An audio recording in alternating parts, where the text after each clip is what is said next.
Hey guys, I wanted to welcome you to the second episode of Effects Exposed. Today we're going to look at how to give your footage, your tripod footage, that handheld look.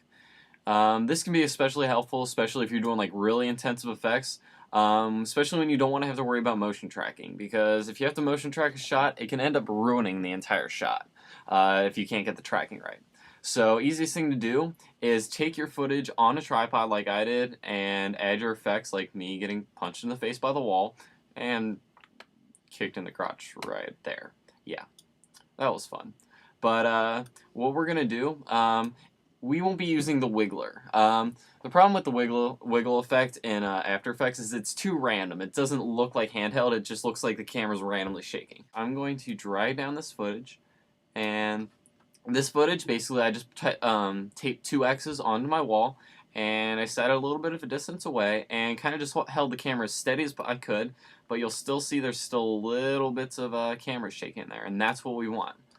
So we're going to go in here, layer, null object, and we are going to track motion. We're going to do position and rotation, so let's get these lined up. The nice thing about this type of tracking is it doesn't have to be exact. We can kind of just set up a really basic kind of track. I'm just going to go for the middle so we don't have too long of a track. But just go in here, set up both tracker points, and there we go. Now we're going to let that go through. Yeah, the really nice thing about this is it doesn't have to be an exact track as long as the points stay in the general area. So I'm going to let this render and we'll get back in a second.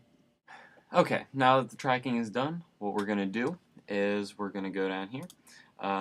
Already created the null object, so now that that's hooked up to the tracking data. Now what we're going to do is we're going to delete this footage with the two X's. So now all we have left is our composition and the null object. And all you're going to do is you're going to hook pick whip, then the pre-comp to the null object. And when you do that, you will get handheld motion. Now you'll see we've got a little bit of black bars. So what you're going to do, all we're going to do is just scale it up a little bit. And since my footage was pretty stable, my handheld footage was pretty stable, I don't have to scale it up too much. That should be about good, and that should make it so we get our handheld type look and keep everything in check. So we'll just go through and everything looks good. Now make sure when you do actually shoot your footage that if you're planning on making it handheld, you do shoot a little bit farther back and wider than you were expecting, because you are going to have to do this in all your cases where you expand it out a little bit. So like I said, just give it a couple inches or however big, make it a little bit bigger just so you have room to put in that handheld shot. So that was all we're going to do for this episode of Effects Exposed.